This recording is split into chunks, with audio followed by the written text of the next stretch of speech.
믿음이란. 아멘. 우리가 수요 저녁에요. 계속 신앙의 기초에 대한 말씀들을 우리 하나하나 점검하면서 보고 있습니다. 그래서 이게 이제 앞으로 몇 주간, 앞으로 10주가 될지 20주가 될지 모르겠는데 계속 좀 수요일 날 특별한 어떤 일이 있지 않는 이상은 이 주제로 계속 말씀을 나눌 거고요. 이제 지난주부터 그랬죠. 지난주부터 한 몇 주 동안은 믿음에 관련된 부분들에 대한 말씀을 함께 나누려고 합니다. 예수님께서요, 우리를 위해서 저주를 받은 바 되셔서, 우리를 율법의 저주에서 속량하셨습니다. 믿으십니까? 네. 저와 여러분을 율법의 저주에서 속량하셨어요. 그래서 예수님이 자기 자신의 피로써 자기를 내어드리셔서 정말 우리의 죄와 또 모든 사람의 죄와 또 그 죄로 말미암은 죄의 결과들, 이 모든 죄의 문제를 영원히 해결해 주셨습니다. 반복적으로 구약 시대와 같이 매년마다 속죄 제사를 드림으로가 아니라 예수님이 단 한 번에 당신의 몸을 드리고 자신의 생명을 드리고 피를 드림으로 말미암아 그 효력이, 그 제사의 효력, 예수님이 드리신 그 화목 제사의 효력이 영원히 있게 되는 이 놀라운 역사를 바로 우리를 위해서 예수님이 감당해 주신 것이죠. 그래서 오늘 누구든지 정말 이 세상 죄를 지고 가신 그 어린 양이신 예수님의 피로 우리가 깨끗함을 받았다 하는 이 복음을 믿는 자들을 하나님은 하나님의 자녀로 낳으셨다는 것을 믿으시길 바랍니다. 예수 그리스도, 우리를 구원하신 예수 그리스도, 예수님께서 우리를 구원하시기 위해서 우리를 위해서 십자가에 행한 모든 일들을 믿는 자들, 그 믿는 자들을 바로 하나님께서 낳으신 하나님의 자녀인 줄 믿습니다. 그것을 오늘 본 말씀이 자녀의 권세를 주셨다라고 표현하신 거예요. 하나님께서 저와 여러분에게 하나님의 자녀의 권세를 주셨습니다. 그러니까 이게 바로 오늘 우리 본문이 읽은 본문 말씀이 의미하는 바이고요. 그래서 예수 그리스도를 믿는 사람들에게는 하나님의 자녀가 되는 권세를 주셨다라는 이 말은 곧 믿는 자는 하나님으로부터 태어나게 된다는 거예요. 믿습니까? 그러니까 믿는 자는 곧 하나님으로부터 태어난 하나님의 자녀인 것입니다. 자, 여러분 예수 그리스도를 믿으십니까? 그러면 여러분은 누구의 자녀예요? 하나님의 자녀예요. 확실하십니까? 정말 확실하세요? 하나님의 자녀는 당연히 자기 아버지에게로 가는 것이죠. 네, 아버지와 정반대되는 곳으로 가는 게 아니에요. 하나님의 자녀는 하나님의 자기 아버지인 하나님께로 돌아가게 되는 줄 믿습니다. 자, 그러면 이렇게 죄인을 그리고 사탄의 자녀들을 하나님의 자녀로 다시 태어나게 해주는 정말 한 사람의 죄인의 운명을 정말 그 의인의 운명으로 영원한 운명을 완전히 바꾸는 것, 그것이 믿음인데 그 믿음이 과연 뭐냐 이거죠. 그 믿음이 우리의 영원한 운명을 단번에 바꿔주는 이 믿음이라는 게 과연 무엇인가?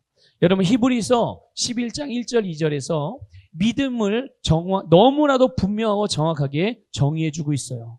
여러분 믿음이 무엇이냐 물어보면 여러분 이렇게 대답하시기를 바라요. 그래서 믿음이 정말 성경적인 믿음, 우리를 구원하고 하나님께서 주신 모든 복을 우리가 누리게 되는 믿음, 정말 이 세상을 이기는 믿음이 과연 무엇인가? 이것이 바로 히브리서 11장 1절부터 2절에서 나타난 우리에게 알려주신 말씀이에요. 한번 읽어보겠습니다. 시작. 믿음은 바라는 것들의 실상이요 보이지 않는 것들의 증거니 선진들이 이로써 증거를 얻었느니라. 아멘. 그러니까 우리의 믿음의 선배들은 다 어떤 사람들이냐? 바로 믿음으로써 보이지 않는 것들을 보이게 만들고 보이지 않는 것들을 경험하게 되는 확증을 가졌다는 거예요. 다 본인들이 그것들을 경험했다는 것이죠. 그래서 우리 믿음의 선배들의 이야기를 보면은 이야기를 통해서 믿음이라는 게 이런 거구나. 그래서 히브리서 11장은 다 그런 사람들의 이야기예요. 우리의 믿음의 선배. 저는 믿음으로 말미암아 자신들의 인생에 이 보이지 않는 것들의 확증을 실제로 경험한 사람들, 하나님의 말씀이 그들의 삶에 이루어지는 것을 본 사람들, 이 사람들의 이야기가 히브리서 11장에 나오는 이런 믿음의 선배들의 이야기들인데, 자, 그러면 믿음이 뭐냐? 믿음은 하나님의 말씀으로 보증하신 것을 확신하는 것이 믿음입니다. 다시 말씀드릴게요. 하나님의 말씀하신 내용들이 있잖아요. 그렇죠? 하나님의 말씀하신 내용들을 선택하는 것, 그것을 확신해서 그것들을 내가 선택하는 게 믿음이에요. 그러니까 히브리서 11장 1절 조금 전에 본 말씀을 보니까 믿음은 보이지 않는 것들의 증거라고 정의했어요. 보이지 않는 것들의 증거. 이 증거라는 말은 확신이라는 말로 바꿔 써도 되거든요. 보이지 않는 것들에 대한 확신. 사실 말이 맞지 않는 것 같죠? 보이지 않는데 어떻게 확신을 해요? 그런데 믿음이 바로 그런 거라는 거예요. 희한하게 보이지 않는데 확신을 가져. 예. 보이지 않는데 믿어. 보이지 않는데 마치 보이는 것처럼 너무 확실하게 살아가요. 이게 바로 믿음인데요. 자, 그럼 보이지 않는 것은 뭐냐 이거죠. 보이지 않는 것은 바로 영원한 것을 말해요. 성경에서 보이지 않는 것을 뭐라고 말하냐? 바로 영원한 것이 보이지 않는 것이다 라고 말합니다. 또 보이지 않는 것은 하나님에 속한 것들이에요. 어디에 속한 것들이요? 네, 하나님에 속한 것들은 보이지 않는 것들입니다. 그리고 보이지 않는 게 뭐냐? 진리이신 하나님의 말씀이에요. 하나님의 말씀하신 것, 그것이 바로 보이지 않는 것들에 말하는 거예요. 그러니까 당장에 우리의 육신의 눈에는 보이지 않지만 놀랍게도 이 하나님께서 영원한 것, 하나님께 속한 것들, 하나님이 우리에게 주신 것, 우리를 위해서 하나님이 행하신 모든 일들, 이것을 말씀을 통해서 알려주셨거든요. 그렇죠? 눈에 보이지 않는데 하나님이 우리의 눈에 보이지 않는 것들을 우리에게 가르쳐주시고 알려주셨단 말이죠. 무엇을 통해서요? 예, 하나님의 말씀을 통해서 알려주셨어요. 그래서 그리스도인은 믿는 자들은 어떤 자들은요? 믿는 자들이에요. 저와 여러분 믿는 자가 맞습니까?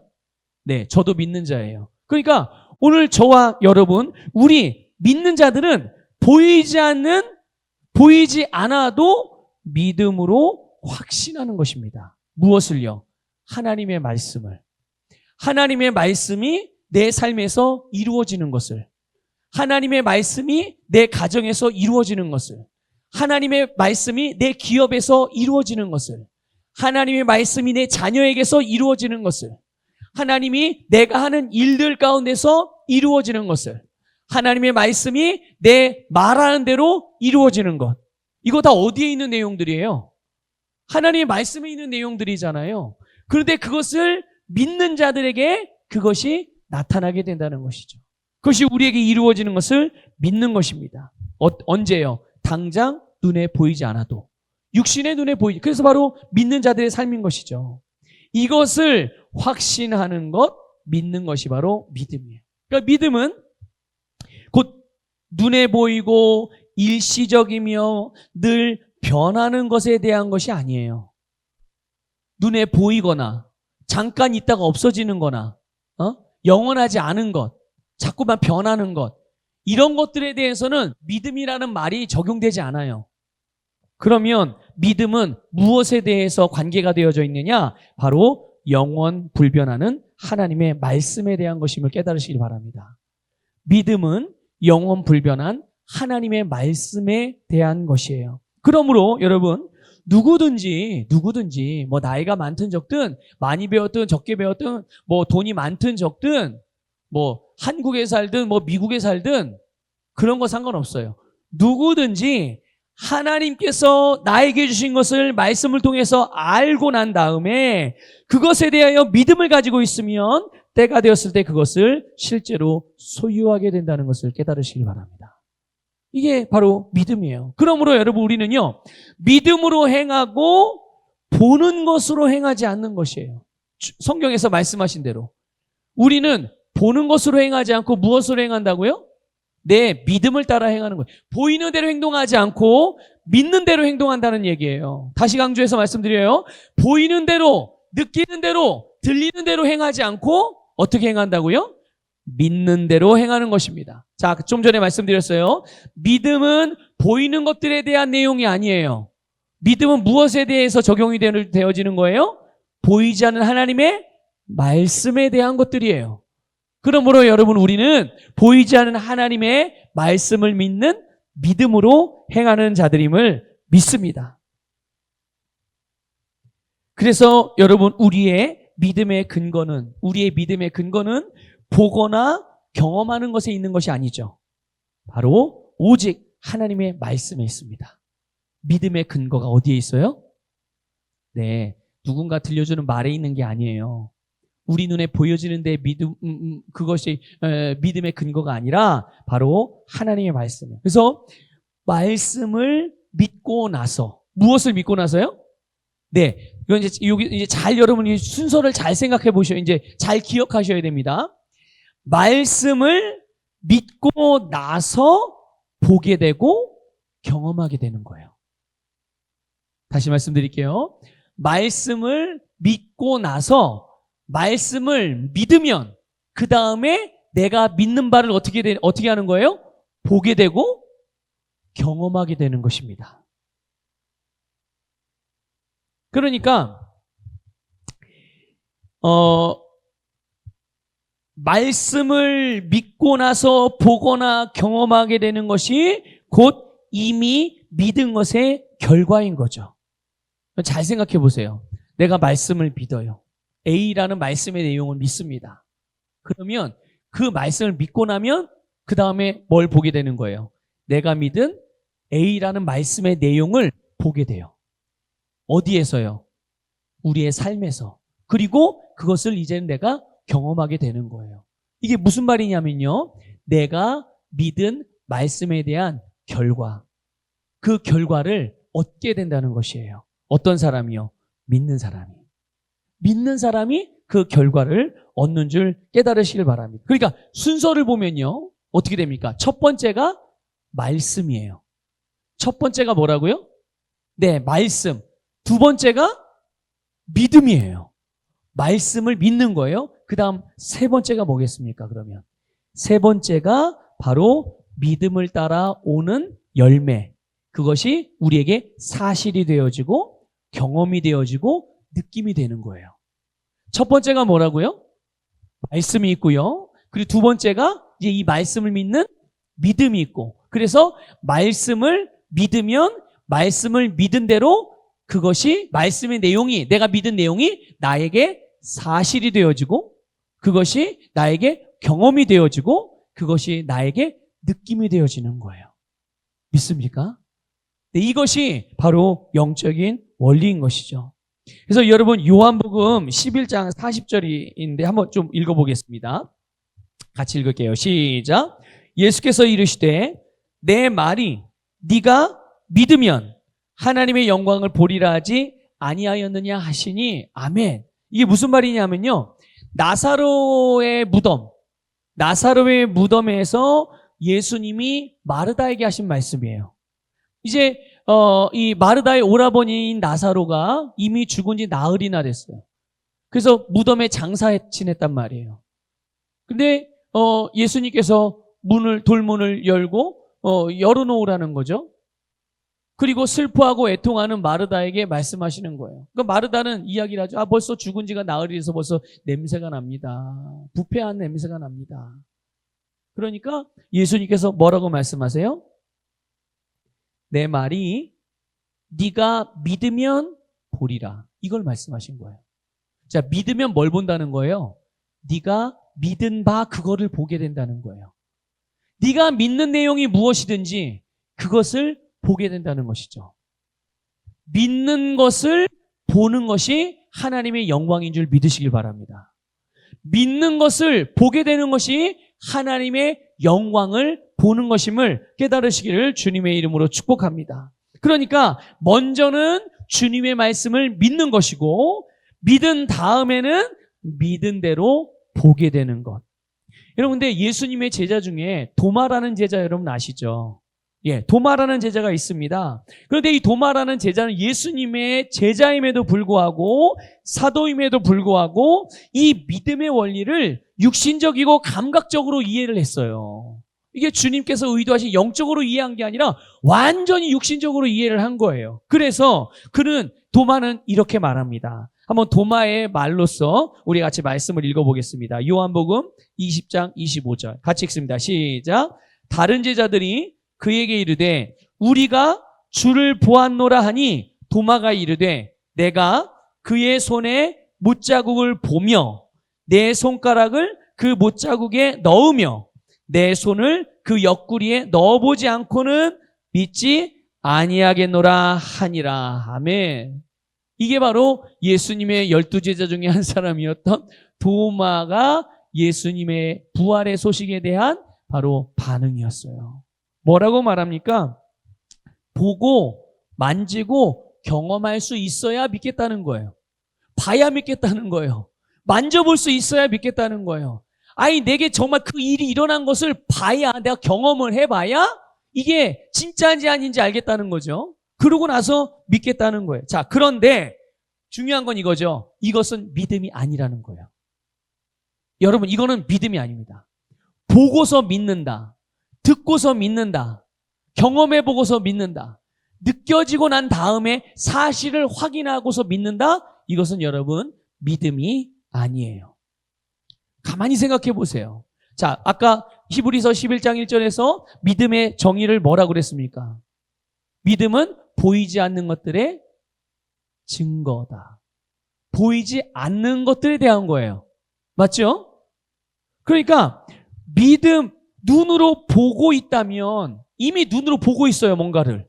어떤 일이 벌어지고 있는 걸 눈으로 보고 있다면 그것은 더 이상 믿음을 사용할 필요가 없는 거예요. 눈으로 보고 있는 걸 뭐하러 믿음을 사용해요? 믿음을 사용할 필요도 없고 보는 것은 이미 믿음을 사용할 영역도 아닌 거예요. 성경은 분명히 보이지 않는 것을 믿는 것이라고 말씀하는 거예요. 보이지 않는 것들에 대하여 우리가 믿음을 사용할 수 있다는 것임을 깨달으시기를 주님의 이름으로 권면을 드립니다. 그러니까 모든 그리스도인은, 저를 포함해서 또 여러분을 포함해서 모든 그리스도인은 감각이 주는 정보와 말씀이 주는 정보 사이에서 늘 한 가지를 선택을 해야 돼요.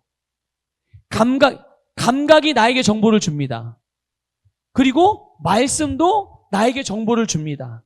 이 둘 사이에서 모든 그리스도인들은 반드시 항상 한 가지를 선택해야 돼요. 근데 여기에서 어려워하는 성도들이 많이 있다는 거죠.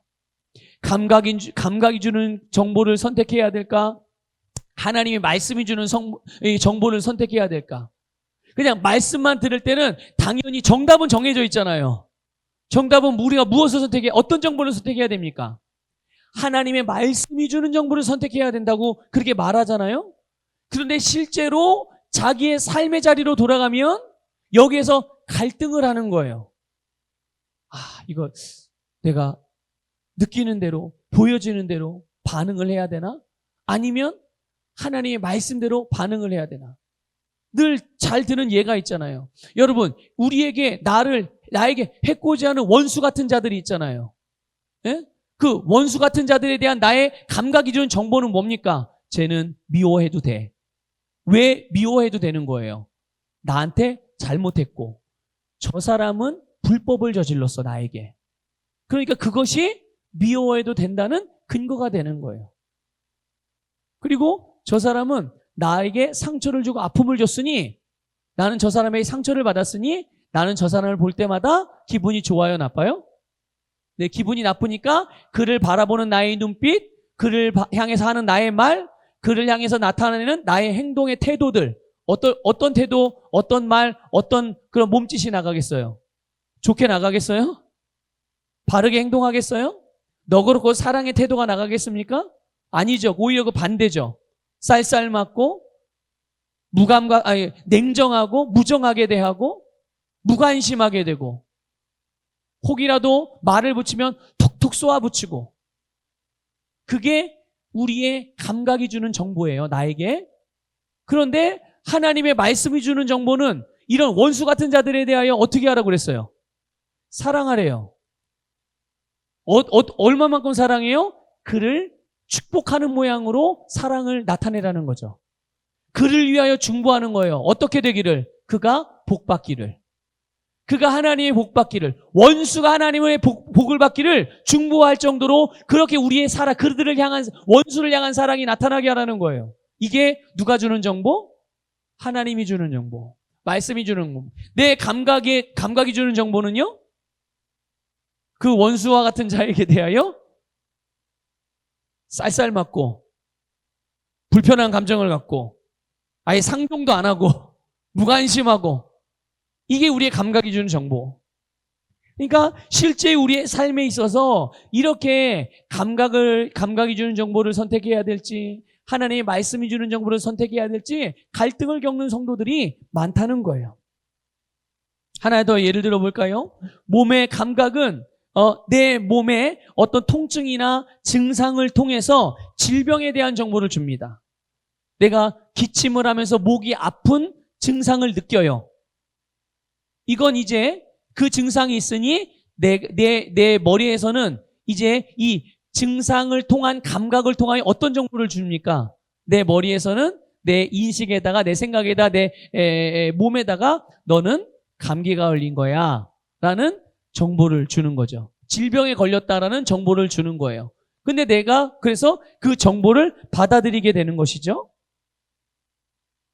그래서 사람들이 자기에게 기침하고 목이 아프면, 아, 내가 감기라는 병이 걸렸구나, 내가 감기라는 병이 있구나, 내게 이렇게 이제 느끼게 되는 거예요. 자, 그런데 영이신 주님의 말씀은 우리의 이 질병에 대하여 이렇게 정보를 줍니다. 감각은 내가 느끼는 통증, 내게서 나타나는 어떤 그 질병의 증상들을 통해서 내가 너는 병이 걸렸어라고 정보를 주기 때문에 우리는 내가 병이 걸린 것으로 느끼는 거죠. 그렇게 인식을 하고, 그런데 하나님의 말씀은 우리의 질병에 대하여, 특히 거듭난 그리스도인들이 겪게 될 수 있는 질병에 대하여 이렇게 정보를 줘요. 마태복음 8장 17절. 자, 세번역 성경으로 읽어보겠습니다. 시작. 이리하여 예언자 이사야를 시켜서 하신 말씀이 이루어졌다. 자, 말씀이 어떻게 됐다고요? 앞으로 이루어질 게 아니에요. 이미 이루어졌다고 말씀하고 있어요. 자, 계속 이어서 읽습니다. 시작. 그는 몸소 우리의 병약함을 떠맡으시고 우리의 질병을 짊어지셨다. 아멘. 이거 누구에 대한 말씀입니까? 예수님에 대한 말씀이에요. 예수님이 우리의 병약함을 어떻게 했다고요? 떠맡았다. 이렇게 된 거예요.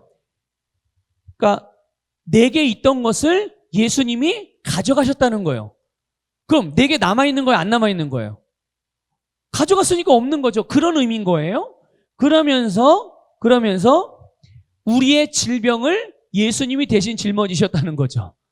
자, 이제 베드로전서 2장 24절을 읽습니다. 같이 읽습니다. 시작. 친히 나무에 달려 그 몸으로 우리 죄를 담당하셨으니 이는 우리로 죄에 대하여 죽고 의에 대하여 살게 하려 하심이라. 그가 채찍에 맞음으로 너희는 나음을 얻었나니. 이미 이루어졌다는 이사야의 예언의 말씀이 바로 여기서도 금방 적용되는 것을 우리가 알 수가 있어요. 여러분, 예수님이 채찍이 언제 맞으셨죠? 언제 맞으셨어요? 2000년 전에 맞으셨어요. 우리에게 그게 과거예요, 현재예요, 미래예요? 과거예요, 현재예요, 미래예요? 2000년 전은 과거잖아요. 예수님이 2000년 전에 채찍에 맞으심으로 그 이후에 모든 그리스도인들의 질병을 어떻게 하셨다고요? 다 나았다. 믿는 자들은 다 어떻게 된 거예요? 다 나음을 입었다. 예수님이 십자가에서 다 이루신 속량의 열매, 그것이 치유인 줄 믿으시기를 축복합니다. 그러니까 내 감각은 내 몸에 병이 있다는 정보를 주고, 이렇게 하나님의 말씀은 우리가 나았다고 말씀하고 있어요.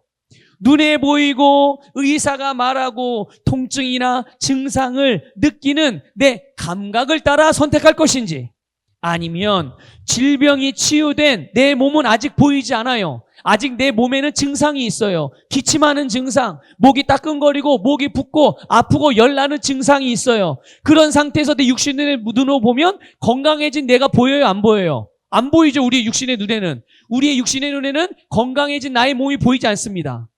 그러나 보이지 않는 나의 건강한 몸이라고 할지라도 치유가 느껴지지 않지만, 치유된 내 몸이 보이지 않지만, 그러나 보이지 않는 것을 말씀하시는 말씀을 선택할 것인지, 여러분의 느끼고 눈에 보이는 감각을 따라서 선택할 거냐, 아니면 하나님의 말씀, 당장 내 눈에 보이지, 그 결과가 보이지 않지만 말씀이 말한 말씀을 선택할 것이냐.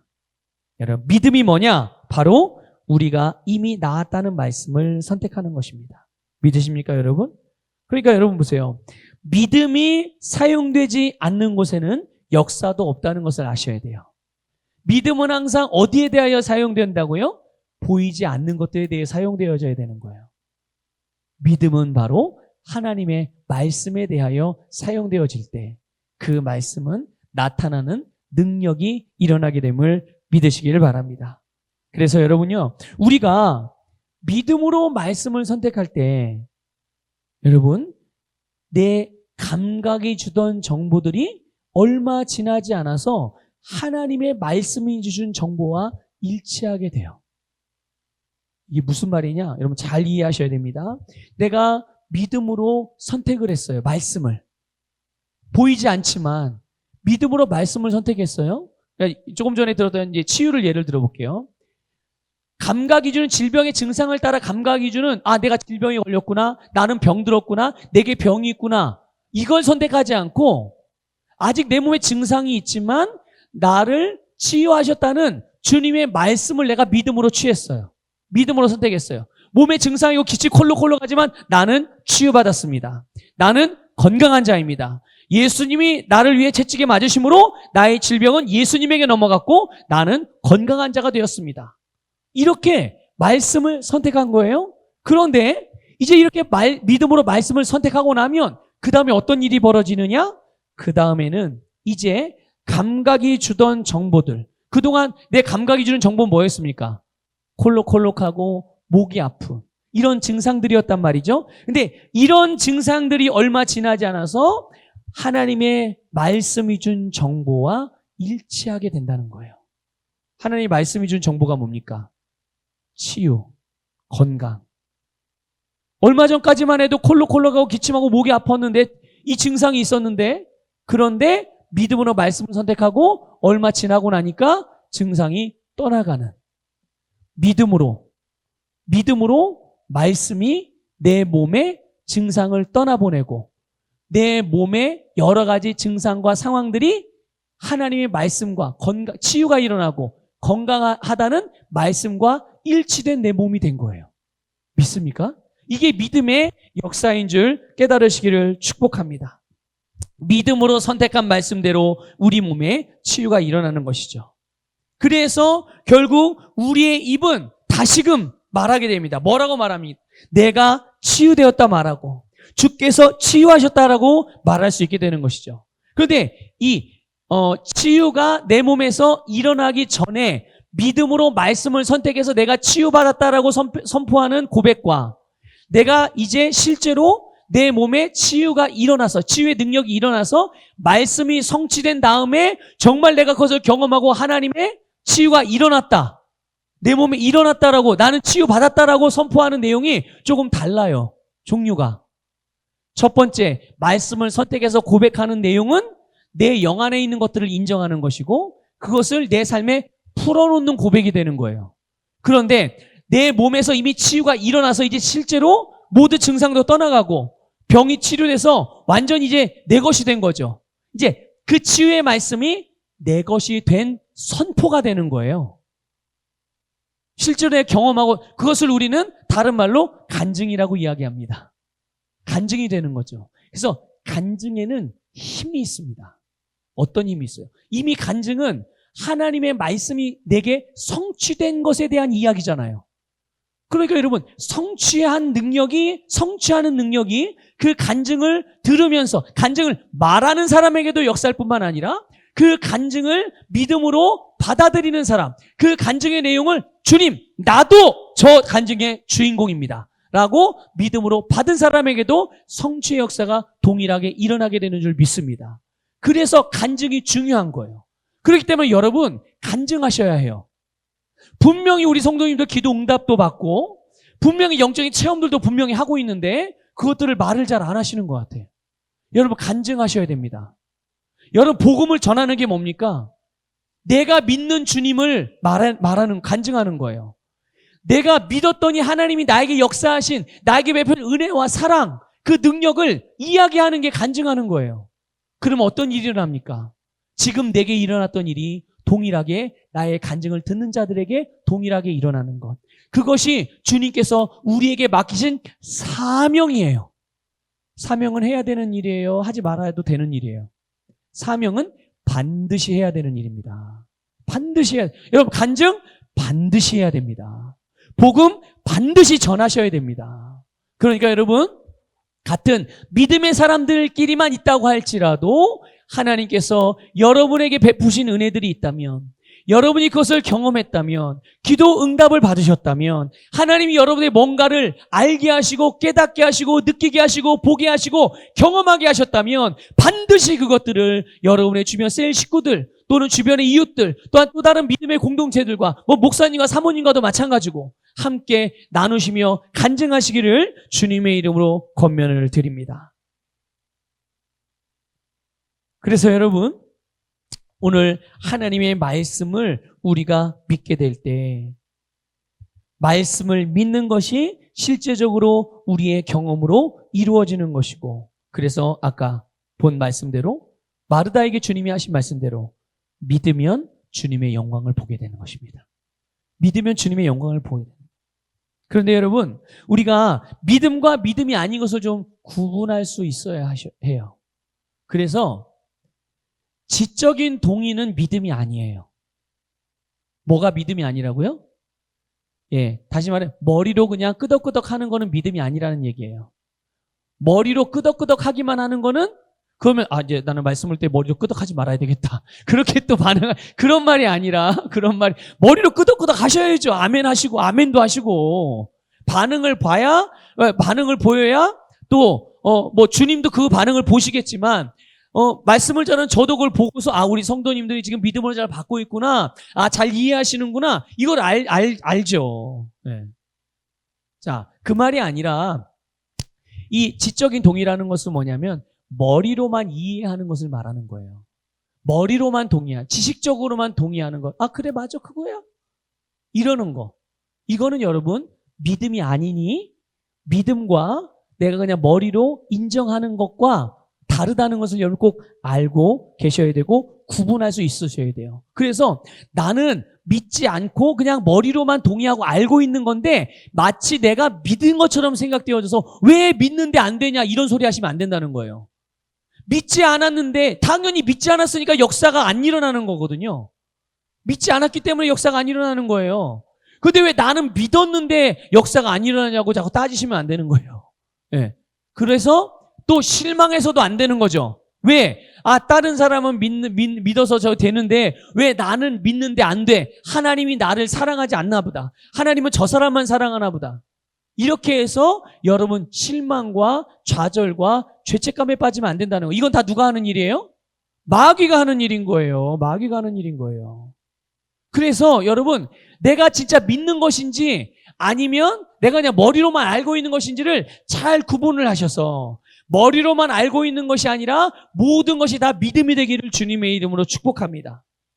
만일 여러분 치유의 말씀에 대하여 내가 머리로만 동의하고 머리로만 이해하기만 했다면, 이게 뭔 말이냐? 아까 말씀드렸죠. 도마같이 눈으로 보고 사실을 확인하는 것, 그리고 눈으로 보고 지적으로 이해하는 것, 이거는 믿음이 사용되는 일이 아니잖아요.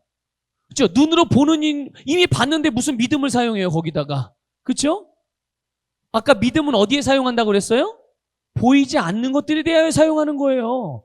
나타나지 않은 것들에 대하여 사용하는 거예요. 근데 이미 나타나고 보이는데 거기다 믿음을 사용해요? 아니란 말이죠.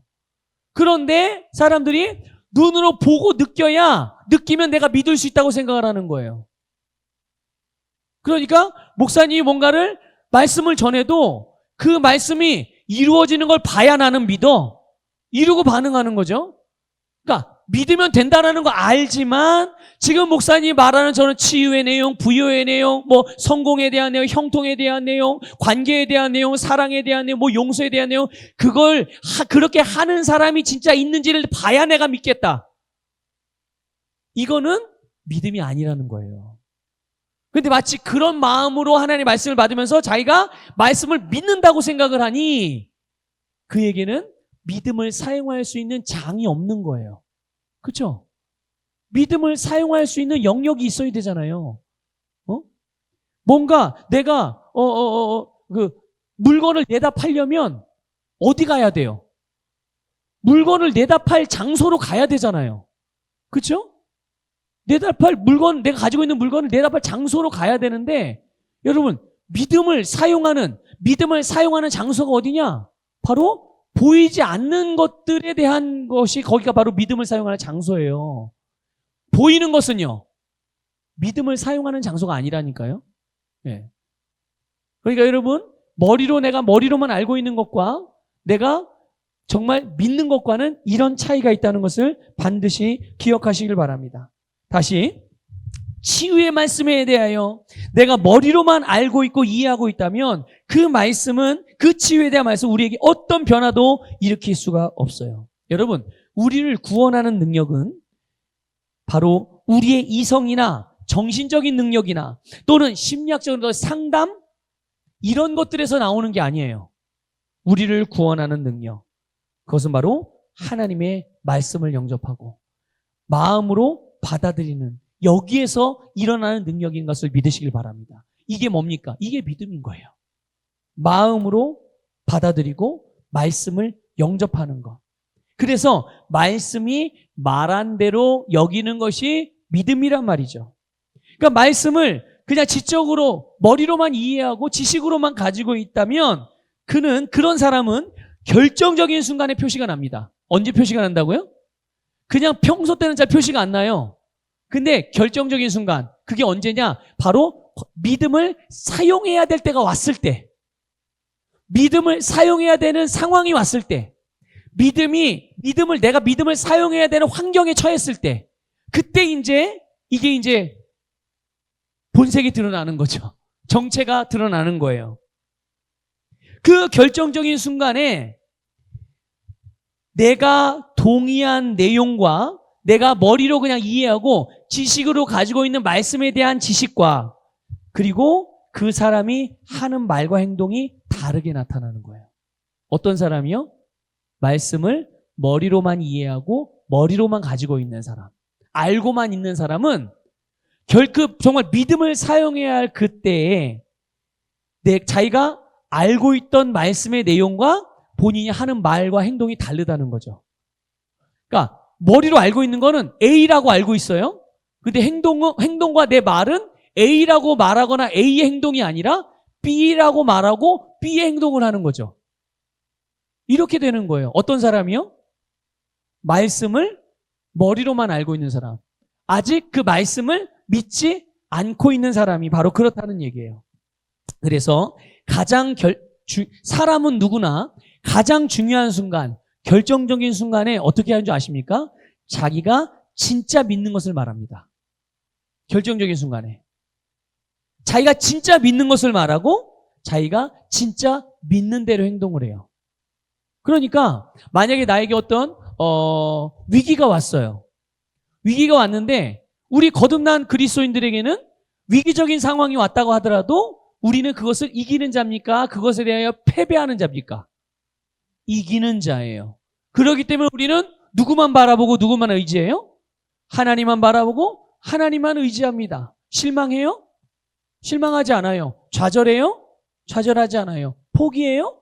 아니요, 포기하지 않지요. 이게 바로 그 마음으로 하나님의 말씀을 받아들여서 진짜 믿는 사람들의 반응인 거예요. 그런데 머리로는 자기가 믿는 줄 알았는데 마음으로 받아들이지 않고 믿지 않고 있지만 머리로는 알고 있죠. 아, 하나님은 나를 승리케 하시고 나는 패배자가 아니라 승리자야. 그런데 결정적인 순간이 온 거예요. 어떤 결정적인 순간? 삶의 위기가 왔네. 어려운 상황에 처하게 된 거예요. 그러니까 이 사람이 진짜 믿는 것은 뭐냐? 하나님의 말씀은 머리로만 알고 있고 진짜 믿는 것은 세상의 정보를 믿는 거예요. 그래서 위기가 오고 그리고 어려운 일이 왔을 때 하나님을 찾는 것이 아니라 누구를 찾을까요? 그가 믿는 사람을 쫓아가는 거예요. 그가 하나님의 방법을 구하는 것이 아니라 그가 의지했던 세상의 방법을 가지고 그 문제를 해결하려고 그러는 거예요. 그가 세상의 감각을 따라 믿기 때문에 감각을 의지하고 사람을 의지하고 세상을 의지하기 때문에 그게 본인이 믿는 진짜 믿음이거든요. 그러니까 그 믿음을 따라서 불안함을 말하고 의심을 말하고 부정적인 것을 말하고 실패를 말하고 포기를 말하고 안 된다는 것을 말하고 말과 행동이 자기가 아는 것과 같은 거예요? 다른 거예요? 다른 거예요. 머리로 알기는 우리는 승리자입니다. 우리는 실패할 수 없습니다. 우리는 항상 성공합니다. 이렇게 알고 있는데 실제로 본인이 지금 말하고 지금 행동하는 것은 본인이 진짜 믿는 대로 말하고 행동하는 거죠. 그 본인이 진짜 이런 사람은 자기가 진짜 믿고 행동하는 게 뭡니까? 하나님이 아닌가? 세상이고 사람이고 자기의 실력이고 눈에 보이고 느끼고 들리고 이것을 의지하는 것이에요. 여러분, 로마서 4장 17절 같이 읽어보겠습니다. 로마서 4장 17절 읽습니다. 시작. 기록된 바 내가 너를 많은 민족의 조상으로 세웠다 하심 같으니 그가 믿은 바 하나님은 죽은 자를 살리시며 없는 것을 있는 것으로 부르시는 이시니라. 아멘. 이게 뭐냐면요, 사도 바울이 아브라함이 하나님을 믿었다는 내용을 말씀해주고 있는 거예요. 아브라함의 믿음에 대해 사도 바울이 증거하고 있는 내용이거든요. 그러니까 아브라함은 자기를 하나님께서 이렇게 세운 거죠. 너는 많은 민족의 조상으로 내가 세웠다, 이렇게 하나님이 말씀하신 거예요, 아브라함에게. 그랬더니 아브라함은 그 하나님의 말씀을 받은 순간부터 자기 스스로를 어떻게 여긴 거예요? 정말 하나님의 말씀대로 내가 많은 민족의 조상이구나, 이렇게 여긴 거예요. 그래서 어디를 가도 나는 많은 민족의 조상이야, 나는 많은 민족의 조상이야, 나는 많은 민족의 조상이야. 그러면서 그냥 마치 자기가 정말 수천 수만 명이 있는 자식이 있는 사람처럼 막 그렇게 행동을 하고 다녀요. 그렇게 말하고 다니고. 그런데 그때가 언제냐? 아브라함에게 자식이 없을 때예요. 언제라고요? 자식이 보이지 않아요. 자식이 없는데 단지 아브라함이 그렇게 본인이 많은 민족의 아버지라고 여기고 행동하는 이유는 딱 하나죠. 뭐예요? 하나님의 말씀. 하나님이 아브라함을 많은 민족의 아버지로 세웠다라는 이 말씀을 믿고서 자기가 마치 그런 사람처럼 행동하고 다니는 거예요. 그런 사람처럼 말하고 다니고. 그러나 여러분, 아브라함이요, 우리가 감각적으로 느낄 수 있을 만한 그런 자식이 있었어요, 없었어요? 없었어요. 그리고 자식을 낳을 수 있는 자연적인 가능성 있었어요, 없었어요? 없었어요. 그러나 아브라함은 하나님의 말씀이 진리인 것을 믿었습니다. 하나님의 말씀이 진리인 것을 믿었어요. 아브라함이 하나님을 어떻게 믿었는지 아십니까? 하나님을 어떤 분이라고 믿었는지? 자, 좀 전에 읽은 말씀이에요. 로마서 4장 17절 보면 이렇게 믿었어요. 그가 믿은 바 하나님은 죽은 자를 살리시며 없는 것을 있는 것으로 부르시는 분이다. 아니, 세상에 이런 억지가 어디 있어? 하나님을 어떻게 믿었다고요? 하나님이 죽은 자를 살리시는 분이래요. 하나님이 또 어떤 분이에요? 없는 것을 있는 것으로, 없는데 있어라 그러면 나타나게 된다고 믿은 거예요. 여러분, 하나님이 세상을 어떻게 지으셨습니까? 원래 있었어요? 없는데 마치 있는 것처럼 부르시니까, 말하니까 어떻게 됐어요? 나타나게 된 거잖아요. 아브라함이 바로 그렇게 믿은 거예요. 하나님을, 말씀을 선택한 거죠. 그때부터 아브라함은 자기가 많은 민족의 조상이라고 인식하고 살아요. 그리고 그 믿음대로 이후에 하나님께서 말씀하신 대로 아브라함에게 이루어진 거죠. 그 몸의 감각과 경험이 하나님의 말씀과 일치되는 놀라운 역사를 경험한 줄 깨달으시길 바랍니다. 로마서 10장 10절 같이 읽겠습니다. 시작. 사람이 마음으로 믿어 의에 이르고 입으로 시인하여 구원에 이르느니라. 아멘. 여러분, 믿음은 진리를 입으로 말하고 행동하는 삶의 방식과도 같은 거예요. 그러니까 여러분, 하나님께서 말씀하신 걸 그대로 말하는, 하나님의 말씀과 같은 말을 하는 것, 그것이 이 로마서 10장 10절에서 나온 표현된 이 시인, 고백의 의미예요. 마음으로 믿는 것과 입으로 고백하는 것이 바로 영적인 원리입니다. 그래서 예수님께서도 말씀하시기를 뭐라고 말씀하시면 이렇게 말씀하셨어요. 마음에 가득한 것을 입으로 말함이라. 마음에 가득한 것을 어떻게 한다고요? 그러니까 마음에 잔뜩 믿는 것을 어떻게 한다고요? 네, 믿음으로 말하게 된다는 거예요. 이 말이 무슨 말이냐면요. 마음에 믿는 것, 아직 나타나고 보이지 않는데 마음으로 믿는 것을 내가 말함으로 그것을 확정시킨다는 거예요. 확정한다는 거예요. 내 마음에 믿는 바를 내 말로써 실제적인 내 삶에 나타나게 만든다는 것이죠. 주님이 하신 말씀이 바로 그런 의미인 것입니다. 그래서 여러분, 우리의 마음이 예수 그리스도를 믿으면, 주님의 말씀을 믿으면 그 믿음은 바로 우리의 말로써 확정되는 줄 믿습니다. 그러니까 여러분, 믿는데 말하지 않는다, 믿는데 믿는 대로 행동하지 않는다, 여러분, 그것은 불완전한 믿음이에요. 이게 바로 지적인 동의일 가능성이 큰 거예요. 머리로 지식으로만 갖고 있는 것이라는 얘기죠. 여러분, 영적인 믿음, 진짜 믿음, 성경적인 믿음은 입으로 말해지고 반드시 행동으로 행해진다는 것을 깨달으시기를 바랍니다. 하나님의 말씀을 마음으로 받아들이는 것이 믿음이고, 그 믿는 것을 입으로 똑같이 말하는 것이 고백이에요. 결국 우리의 믿음의 고백은 우리의 상황이나 환경, 사실들을 부인하거나 부정하는 게 아닙니다. 여러분, 오해하시면 안 돼요. 여러분, 내가 믿는다고 해서 내가 느끼는 감정을 부정하시면 안 됩니다. 지금 내 눈앞에서 벌어지고 있는 일들을 부정하시면 안 돼요. 그건 말 그대로 사실이고 근데 진짜 있는 일인 거예요. 그러나 믿음의 고백은 뭐냐? 바로 말씀과 내 상황과 상황을 일치하도록 변화시키는 겁니다. 말씀의 내용과 지금 내 눈앞에서 말씀과 다르게 벌어지고 있는 상황들, 또는 주님의 말씀과 다르게 느껴지고 있는 나의 감정들, 느낌들, 이것을 우리가 믿음의 고백을 통해서, 믿음의 말을 통해서 하나님의 말씀의 내용과 다르게 벌어지고 있는 사실들을 하나님의 말씀과 똑같이 만들어가는 거예요. 마찬가지로 하나님의 말씀과 다르게 느껴지는 나의 감정을 말씀과 내 감정이 같아지도록 만드는 거예요. 이게 어떻게 이루어지는 일이라고요? 내가 마음으로 믿은 것을 입으로 말하게 될 때, 하나님의 말씀과 주님의 말씀과 내 입술의 말이 똑같이 말할 때 그런 일들이 일어나게 되는 거예요. 마지막으로 하나만 더 말씀을 드릴게요. 믿음은 말씀에 대한 영의 반응입니다. 뭐라고요? 믿음은 말씀에 대한 내 영의 반응이에요. 믿습니까?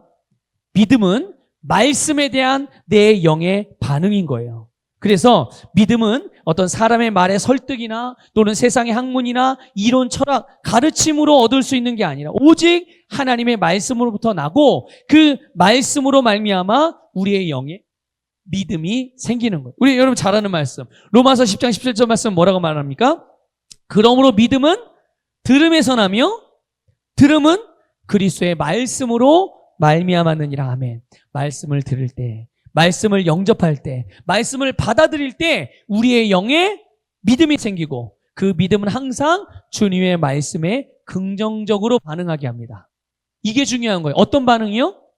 긍정적인 반응. 뭐에 대하여?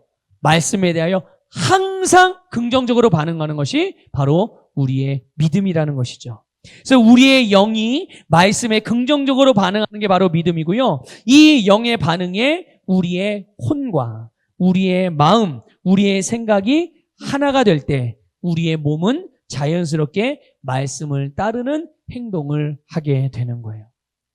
여러분, 이런 일이 내게 정말 잘 일어날 수 있도록 가장 효과적인 방법이 뭘까요? 이런 일이 정말 목사님, 저에게 정말 이런 일이 늘 정말 잘 일어나고 싶어요. 일어나게 하고 싶어요. 그 효과적인 방법 3가지. 하나는 말씀을 듣는 겁니다. 먼저는. 어떻게 한다고요? 먼저는 말씀을 들어야 되는 거예요. 당연히 말씀을 들으면 말씀이 선포되는 자리에 있어야 되는 거죠. 그리고 2번째는 뭐니? 일단 첫 번째는 말씀을 듣는 것이고 2번째는 들은 말씀을 묵상하고 고백하는 것입니다. 말씀을 깊이 묵상하고 그 말씀을 내가 입으로 고백하는 거예요. 똑같이. 그 다음 3번째가 뭐냐면 바로 영으로 기도하는 것입니다. 영으로 기도할 때 말씀은 영이잖아요. 그렇죠?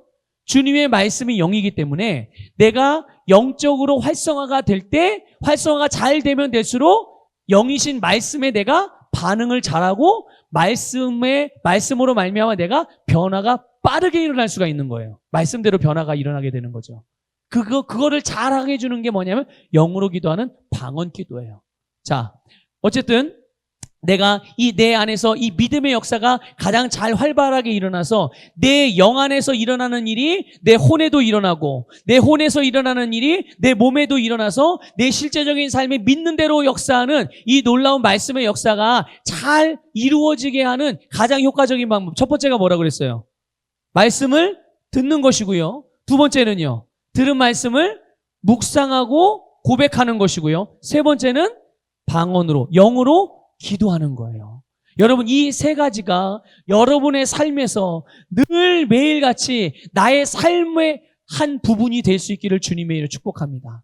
막 억지로가 아니라 이게 거룩한 나의 삶이구나. 이게 그리스도인으로서의 나의 삶이구나. 이것이 하나님 나라의 백성으로서의 하나님 나라의 삶이구나. 이렇게 인식함으로 여러분의 모든 삶에 하나님의 말씀이 다 성취됨을 보게 되시기를 주님의 이름으로 축복합니다.